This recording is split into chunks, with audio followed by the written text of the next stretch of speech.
Now it's time to talk about our post-absorptive state. This is now when our energy intake or eating is far lower than our energy requirement or output. During this time, it is considered a time of stress, and you should be thinking about stress response both from the nervous system and the endocrine system. The nervous system, of course, will release epinephrine, and the endocrine system for the stress response will release cortisol. During this time, this post-absorptive state, the body is told by epinephrine and cortisol, just to name two, that glucose should be spared. In other words, if you are under stress and your nervous system can only use glucose under normal circumstances as a fuel source, all the other tissues in the body are going to have to use the same other fuel source, most notably fatty acids. Again, protein is not really used as a fuel source unless there is starvation. And although we feel like we are starving in between meals, we are really not starving. Stored nutrients will be broken down and mobilized. Polymers are broken down to monomers. So glycogen will be broken down into glucose by the liver, and it will release glucose into the bloodstream. Skeletal muscle does have glycogen, and it can break it down into glucose 6-phosphate, but it cannot release free glucose into the bloodstream. So that's not really a player. Proteins can be broken down to amino acids. We can have triglycerides broken down into fatty acids, etc. And a lot of these metabolites can actually go to the liver and be used to make brand new glucose in a biochemical pathway known as gluconeogenesis. When you have not eaten for a while, your blood sugar starts to drop. Glucagon levels increase, and your liver starts to hydrolyze glycogen into free glucose. But during the post-absorptive phase, the liver can also participate in gluconeogenesis. Fats are high-energy density storage molecules. They are used both by the mitochondria to produce ATP and as building blocks to produce glucose. Some organs, like the brain, require glucose as their fuel. Therefore, in order to keep our brain functioning, we must supply it with glucose. And after the glycogen has been used up, we have no more stored glucose, and thus are required to synthesize it through gluconeogenesis. We start in the top right picture where it says oxidative deamination and transamination. Basically, I'm starting out with, hey, how can amino acids be used to make new fuel sources, new glucose precursors, if you will, that can then enter the Krebs cycle and the electron transport chain? Well, first of all, we can have deamination, which is shown here, where an amino acid loses an amine group and turns into a keto acid. In this picture, I just want you to notice that we can use amino acids to create pyruvate, which can enter the Krebs cycle as shown in the bottom left picture. And we can take or make keto acids that are intermediates used in the Krebs cycle. Again, bottom left picture that says gluconeogenic pathway. See the green boxes. Now, depending on the needs of the cell, if you look at the bottom left picture, pyruvate can be used to immediately enter the Krebs cycle as a fuel source and generate ATP. But you will also see that pyruvate can be used in an alternative fashion in the Krebs cycle. If you are looking at the bottom left picture, it can be used to make oxaloacetate. This can then be converted into phosphoenolpyruvate, which can be used to create brand new glucose. So this processing of amino acids can actually lead to the synthesis of C6H12O6, or glucose. In the top left picture, you are seeing the formation and excretion of urea. Any amino acid that is deaminated is going to release ammonia, the NH3. That ammonia can circulate through the blood, reach the liver, and it can be reacted to carbon dioxide to create urea. And of course, the kidneys can freely filter urea. If you look at the left picture, the hand-drawn one, you are seeing that specific amino acids like alanine and even lactate from glucose metabolism in anaerobic states can be synthesized to pyruvate and converted into glucose during gluconeogenesis. Pyruvate enters the mitochondrial matrix for the Krebs cycle, goes through a prep phase to form acetyl-CoA. Acetyl-CoA can be formed by the beta oxidation of fatty acids. All of these can enter the Krebs cycle at the level of oxaloacetate. If you follow the Krebs cycle around, you will see that these metabolites can exit the Krebs cycle. Instead of being in the form of electron transport carriers, they can exit right back out of the mitochondrial matrix as oxaloacetate in the cytoplasm, which can be converted to phosphoenolpyruvate, which can then be used as a precursor to synthesize new glucose. That is shown here on the right picture. This can be converted to fructose 1,6-bisphosphate, and follow to the right, this can enter the gluconeogenesis pathway. This can lead to brand new glucose molecules.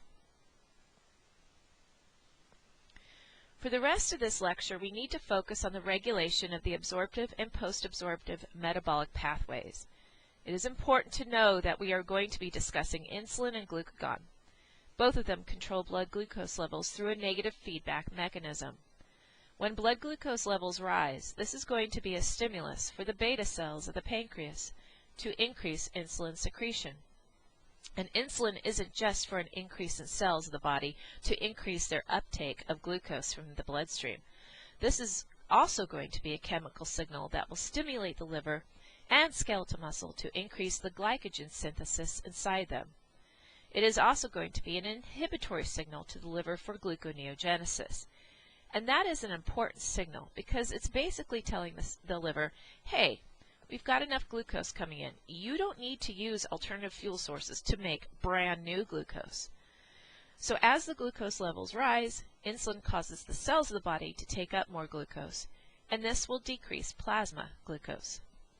As the plasma glucose declines, there is going to be negative feedback to the beta cells and inhibit further release of insulin. In contrast, when plasma glucose levels drop, this will stimulate alpha cells in the pancreas to increase glucagon production and secretion. The glucagon is going to stimulate the liver to use amino acids, a select few can be used, and fatty acids to increase gluconeogenesis. Also, glucagon stimulates glycogenolysis in the liver. And I will remind you that the liver is capable of hydrolyzing glycogen to glucose 6-phosphate, but then further processing that glucose 6-phosphate to just plain glucose, which can be released into the bloodstream for the cells of the body to use.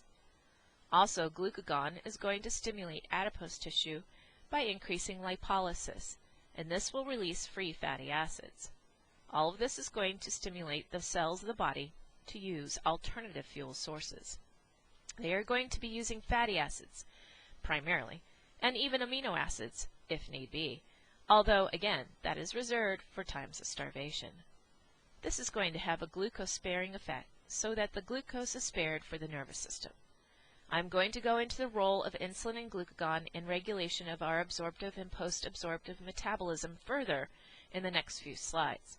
And I will also discuss how epinephrine and the sympathetic system play a role as well. As a general rule of thumb, insulin is going to be more in control during the absorptive state, and glucagon will be more in control during the post-absorptive state.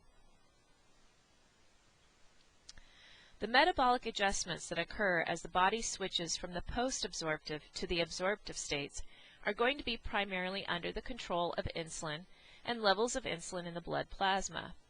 I will remind you that insulin is made by the beta cells found in the islets of Langerhans of the pancreas, and insulin is going to promote the synthesis of energy storage molecules. Another way of saying that is that insulin is going to promote anabolic processes, taking monomers and building them up into larger storage molecules for future energy sources. There are going to be many things that insulin is going to promote. First, let's discuss how or what triggers release of insulin secretion. The most important of those is the plasma glucose concentration. You've probably learned that in several different classes by this time. During the absorptive period, you have just eaten a meal, and your digestive enzymes are breaking down the carbohydrates that you have just eaten and releasing monosaccharides into the bloodstream after absorption. Glucose is transported into the bloodstream, and this is going to increase blood glucose levels. This is going to stimulate insulin secretion because of the direct effect of glucose on the beta cells. They are sensitive to the concentration of glucose in the fluid around them, the interstitial fluid. So as the plasma glucose levels rise, the beta cells become more sensitized to that, and they release insulin. We are going to see that in the post-absorptive period, that plasma glucose levels will decrease, and this will cause the beta cells to be less sensitive, and that causes them to stop releasing insulin. Insulin is also stimulated for release by rising plasma amino acid concentration. In physiology, I frequently say that insulin is not just for glucose. Insulin also promotes amino acid uptake by the cells of the body. Insulin promotes anabolic metabolic pathways, building up of storage macromolecules. It is going to promote the synthesis of fatty acids and triglycerides in the liver and adipose tissue. It is going to promote glycogen synthesis in liver and skeletal muscle. It is also going to promote protein synthesis in most tissues of the body. And the way insulin promotes these anabolic effects is by causing insulin-dependent cells to uptake the monomers from the bloodstream. Just to review again, insulin secretion is going to be stimulated by rising blood glucose levels and rising amino acid levels in the plasma. Insulin is also stimulated for release by the parasympathetic nervous system. Of course, the parasympathetic division would have more control of your body during the, quote, resting and digesting phase. Also, the physical contact of food inside the small intestine, specifically the duodenum, will stimulate the release of a hormone called GIP, which stands for glucose-dependent insulinotropic peptide. This hormone is released by the duodenum, can actually stimulate the beta cells to release insulin. So the physical contact of food with your small intestinal mucosa leads to this release of hormone. Before you have even started to absorb the nutrients, insulin is released. It is kind of like a preemptive strike. It's getting the body primed to absorb the glucose from the bloodstream. That means insulin is around before those blood glucose levels rise. The cells of the body can insert their glucose-4 transporters. This means there won't be very large spikes of glucose levels in the bloodstream. It means that the cells are well prepared and can take up the glucose from the blood without allowing these large spikes in concentration. When I was pregnant with McLean, many of you know the story, my youngest child, I had gestational diabetes. The gestational diabetes meant that it was a high-risk pregnancy, so I was asked to go see a dietitian. One of the things she told me to do was to eat the protein first when I ate my food.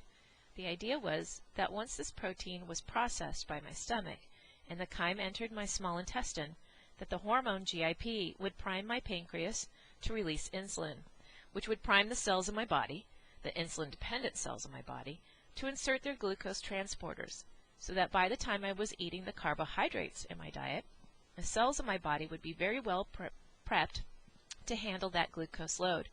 It really did reduce the spiking of my glucose levels simply by my eating the food on my plate in a certain order. The bottom cartoon was drawn by Pierre de Metz and published in Trends in Biochemical Sciences in 1979. Clearly, this cartoon summarized the lack of progress in understanding insulin signal transduction at that time.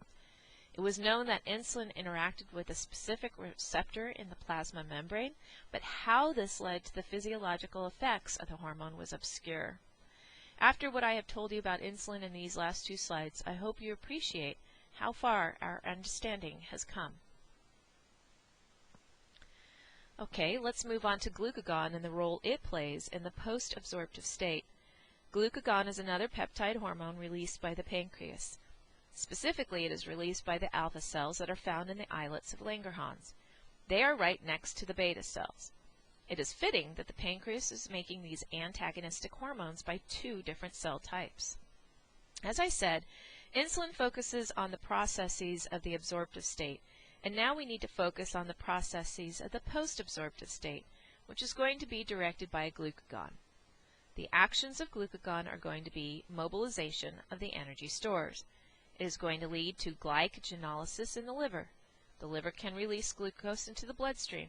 It is going to inhibit glycogen synthesis. It is going to promote gluconeogenesis. And on our first segment, I highlighted that gluconeogenesis means that fatty acids can be used to make new phosphoenolpyruvate, PEP, which can be used to make brand new glucose.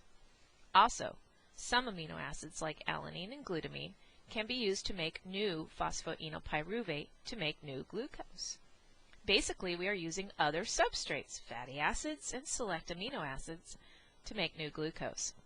and that glucose is released into the bloodstream.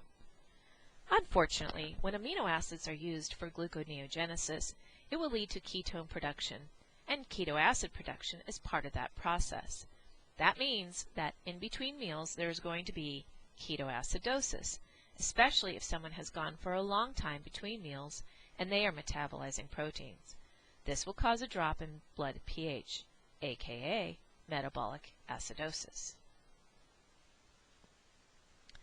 Just to quickly go through the stimuli for glucagon release. This is shown in this picture here. The glucagon is going to promote glucose sparing for the nervous system by signaling the cells of the body to utilize other sources of energy. Again, the stimuli for glucagon secretion is going to be low blood glucose levels. This is going to happen during the post-absorptive state when it has been a long time in between meals, many, many hours. This is also going to be a time of stress. Therefore, the sympathetic nervous system will be engaged, and epinephrine can directly lead to the release of glucagon secretion. I think it is very important to note that an increase in plasma amino acid levels increases insulin secretion as well as glucagon secretion. This is going to be seen in our clinical correlation with diabetes mellitus. We are going to see that both hormones are going to be released at the same time, and this is going to seem very antagonistic. Again, an increase in blood amino acids can happen when a person is on a high protein diet or low carb diet. Many of you might be thinking of the Atkins diet, and there are all sorts of spin-offs of that.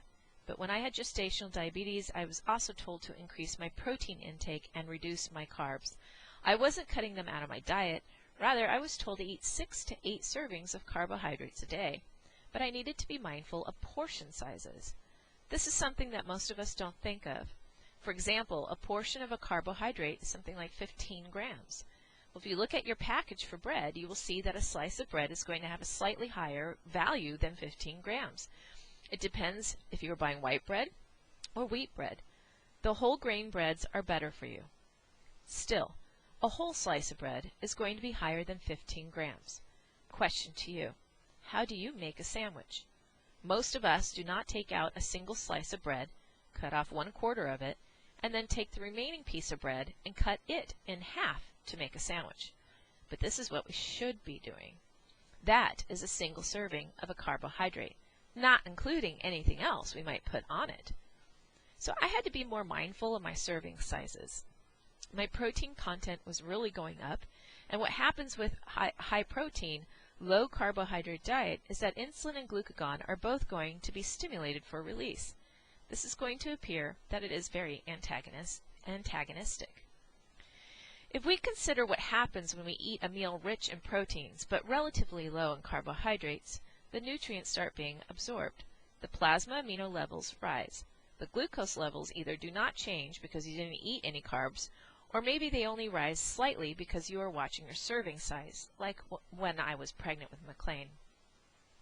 So the rise in amino acids is going to stimulate insulin secretion, and insulin is going to promote the increase of amino acid uptake by the insulin-dependent cells of the body. But at the same time, of course, we recognize that insulin is going to promote a decrease in plasma glucose, because it is going to be stimulating the insulin-dependent cells of the body to insert their glucose transporters, their subtype 4. So whatever blood glucose levels there were, they are going to start dropping as the cells take up more glucose. If the plasma glucose levels are already near normal, then this change is going to be inappropriate because now the insulin-independent cells of the body, the brain, nervous tissue, are going to have too little fuel. They are going to be starving. This is potentially dangerous. But at the same time, the rise in amino acid levels in the blood and drop of glucose levels in the blood is going to stimulate glucagon release. Now, glucagon does not promote amino acid uptake. Rather, glucagon is going to promote gluconeogenesis and glycogenolysis in the liver, and this should help maintain glucose levels even though you are on a low-carb diet. So even though both insulin and glucagon are stimulated for release by rising plasma amino acid levels, only one of the two can influence glucose absorption. Glucagon has no influence on glucose absorption by insulin-dependent cells. Now let's move on to epinephrine and the sympathetic nervous system. When you are in your fight or flight response, you don't want the insulin-dependent cells of your body gobbling up the glucose and leaving very little energy reserved for your brain. You're in a potentially dangerous situation and you need your brain to figure out what is the best way to get out of that situation. It is going to stimulate glucagon release so that there is enhanced glycogenolysis and gluconeogenesis. We are going to see characteristics of the post-absorptive state being promoted by the sympathetic nervous system. And if you stop and think about that, that makes sense, because if you are fighting for your life, running from a predator, you would want epinephrine around because that is going to stimulate the liver to participate in glycogenolysis and gluconeogenesis and release glucose into the bloodstream. That means there will be more fuel source for the brain. Epinephrine also stimulates your brain to become more alert. So the brain is definitely going to have increased metabolic needs, and you would want it to be well served with an appropriate fuel source. If you didn't have that antagonistic effect while you were running for your life, then the cells of the body would be taking up that glucose and your brain would have fewer nutrients to draw on.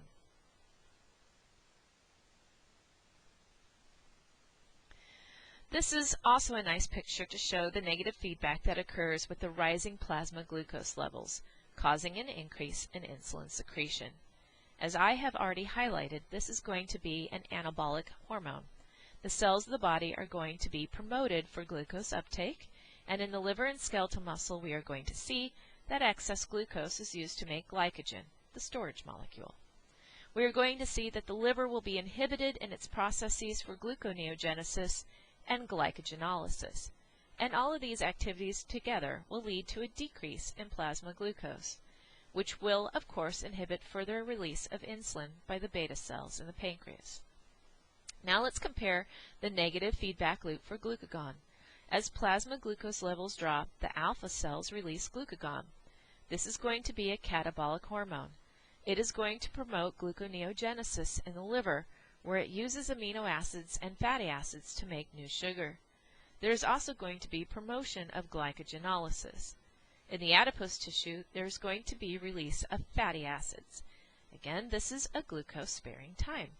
This is going to be a stressful time, so the nervous tissue will have first access to the glucose that is in the bloodstream.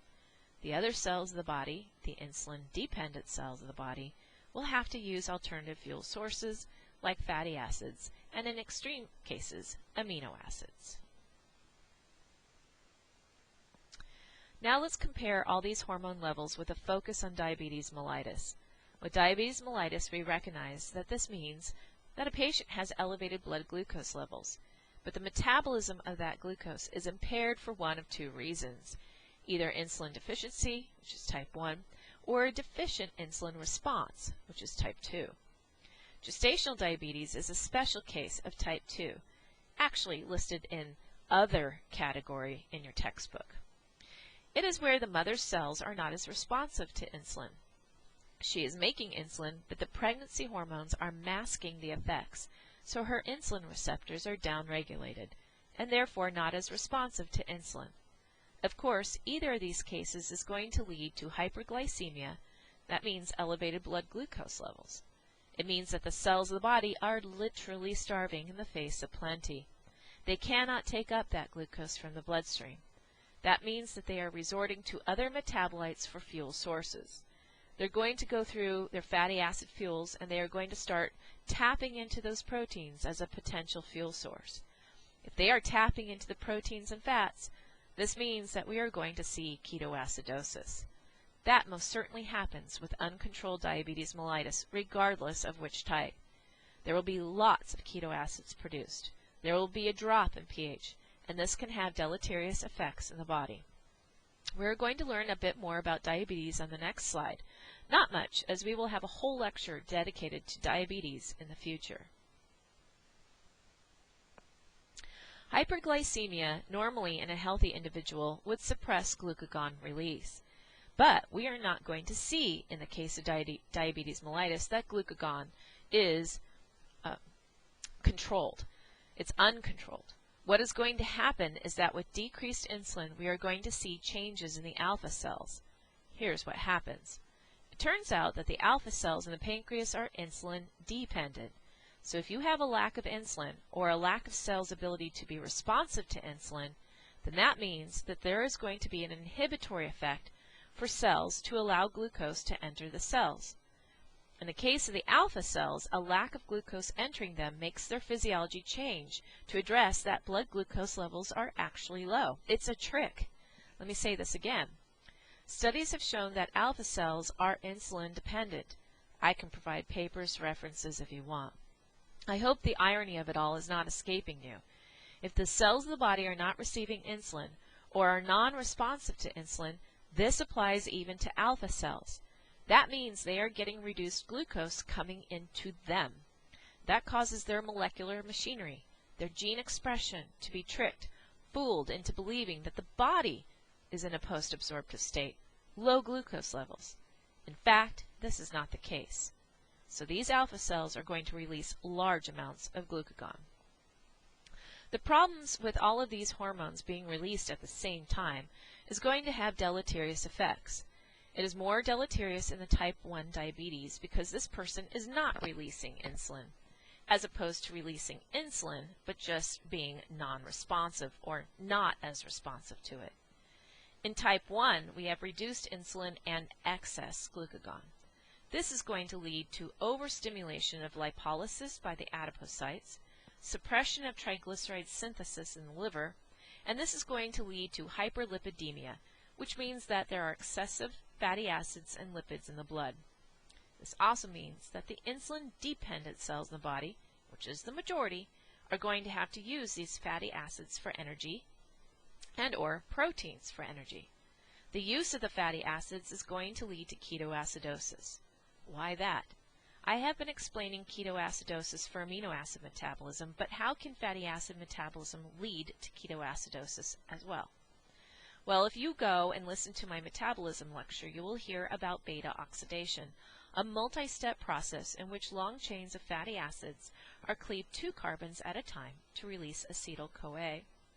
The acetyl-CoA can go into the Krebs cycle and be further oxidized. Then the electron carriers, NADH and FADH2, can then go to the electron transport chain. However, there is a block in the Krebs cycle. Oxaloacetate is carbohydrate derived. So if someone is on a low-carb diet, or worse, has diabetes mellitus, where they can't internalize glucose, then their oxaloacetate becomes deficient. That means that the acetyl-CoA from beta oxidation, fatty acid oxidation, cannot enter the Krebs cycle. Instead, the acetyl-CoA will be shunted into other alternative pathways. These other pathways are going to lead to ketoacid production, beta-hydroxybutyrate, acetoacetic acid, just to name the 2 biggies. Again, we will see ketosis, which means a decrease in blood pH. Insulin lack also is going to interfere with protein synthesis, as I have already said. This is going to result in protein catabolism, which means breaking down and using the amino acids as a fuel source. This would hamper normal tissue repair, and it would lead to muscle weakness and growth retardation in children with type 1 diabetes that is not being adequately monitored and regulated. So there is a lot of fascinating science behind dietary medicine. It is valid, but to say you should have no carbs in your diet is potentially lethal. Now I hope you understand why, especially after listening to this lecture and hopefully reviewing the metabolism lecture. It is very true that fats can only burn in the flame of carbohydrates. You have to have some carbs around in your diet for fats to be properly metabolized. Again, it is because of oxaloacetate being the rate-limiting factor in the Krebs cycle. I recently was emailed by a previous physiology student of mine, and her son has medium-chain acyl-CoA dehydrogenase deficiency, or MCAT. Okay, what do these dehydrogenases do? Well, they basically are participating in lipolysis. This would, of course, be happening in a post-absorptive state. We know that in a post-absorptive state, we need glucose-sparing pathways to save the glucose for the brain. That means the cells of our body are going to use fatty acids. Well, they get broken down. Long-chain fatty acids are processed by a different set of enzymes. When they get broken down enough through beta oxidation, then they are medium-chained. and then a different slew of enzymes are going to take over in order to ultimately create acetyl-CoA. This is shown here down at the bottom of the page. MCAT is an autosomal recessive disease. That means my student is heterozygous and her husband is heterozygous. That means that they have a 1 in 4 chance, 25% chance, of having a child with this deficiency in every pregnancy they have together. Okay, so what is happening? In this little guy of hers, in between meals, he is having a problem with mobilizing his alternative fuel sources. That means that the cells of the body cannot use fatty acids once the cells have depleted glucose stores. We know that we don't have enough glycogen stores to maintain glucose levels long term. So what does my student have to do? She has to make sure her little guy eats every 2 hours. And I was reading some blogs online posted by moms with children that have MCAT, and they talk about how in their bottles, in addition to their formula shakes, they are adding avocado and whipping cream. This is high caloric intake for these babies. Yet if you look at these babies, they are still so skinny. And it's because they're just burning through that fuel like crazy during the post-absorptive state because they can't mobilize their stored form of fats. What they take in, they burn right away. So they don't even have much to store. Every 2 hours they are being fed these high caloric diets just to keep them going, just to keep the glucose reserve for the brain. With MCAD, the kids can't rely on breaking down their fatty acid chains all the way in their cells. So they get to a very critically low level of glucose very, very quickly. When they are sick, they need to be encouraged to eat even more. Well, do you feel like eating when you feel really, really sick if you have the flu or a cold virus? No. So they come crashing down really hard. The mother and father are exhausted. They're getting up, trying to feed the baby every hour. No one is sleeping. And eventually the exhaustion gets so great that people just sleep through a feeding. And that is when a kid gets critical and they end up in the hospital. I was reading on a lot of these blogs from parents of children with MCAD. Almost all the parents say the same thing. They miss a feeding, the child gets critically ill, they go to the hospital, and almost everyone says, maybe in the future I'm just going to take them to the hospital. That next time they are just going to take their child to the hospital because in the hospital the kid gets an NG tube, the kid is constantly being fed, and the parents can just sleep right next to the baby in the hospital bed. Both baby and parent get sleep. These children do live. There's nothing wrong with them mentally as long as their caloric expenditures are being matched by their caloric intake. They grow up to be healthy individuals aside from their genetic deficiency. They are smart as long as they get their calories met, of course. If they don't get adequate intake, it is going to lead to cell death and even death of the child. It is manageable, but very exhausting for both parent and child. Okay, well that concludes our discussion on alterations in nutrition.